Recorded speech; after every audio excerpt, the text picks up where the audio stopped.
السلام علیکم ناظرین، آج میں آپ کو حضرت علی کا ملا وجوہ کے مکان کے بارے میں بتاؤں گا۔ ناظرین، اگر آپ نے ابھی تک ہمارے چینل کو سبسکرائب نہیں کیا تو ہمارے چینل کو سبسکرائب کرے اور اس ویڈیو کو آخر تک ضرور دیکھیے گا۔ کوفہ کے دارالعمارہ کے دائیں جانب ایک قدیم طرز کا پختہ مکان ہے جس کے بارے میں مشہور ہے کہ یہ حضرت علی کا ملا وجوہ کا مکان تھا۔ یہ بات یہاں اتنی معروف ہے کہ یہ جگہ زیادگاہ خاص و عام بنی ہوئی ہے۔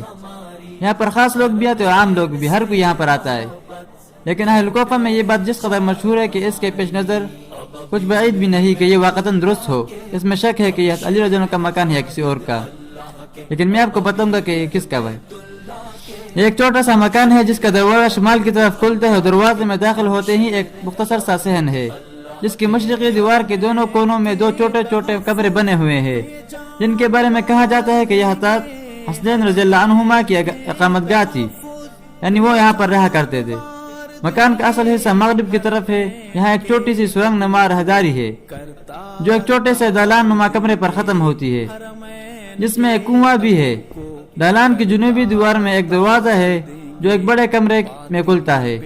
مشہور ہے کہ یہ علی کرم اللہ وجہ کی اقامت گاہ کے طور پر استعمال ہوتا تھا، یعنی اس کے بارے میں یہ مشہور ہے کہ یہ حضرت علی رضی اللہ عنہ کی اقامت گاہ تھی۔ اس کے جنوب مغربی کونے میں ایک چھوٹا سا آتشدان بھی بنا ہوا ہے۔ اس کے بارے میں مشہور ہے کہ یہاں پر آپ رضی اللہ عنہ کھانا پکایا کرتے تھے۔ مکان کی چھت خاصی نیچی ہے اور انداز تعمیر قدیم ہے۔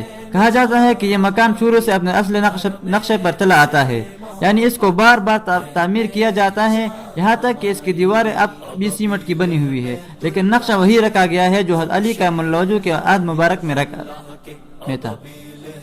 واللہ عالم بالصواب۔ اگر آپ کو یہ ویڈیو پسند آئے تو اس کو لائک کرے اور شیئر کرے۔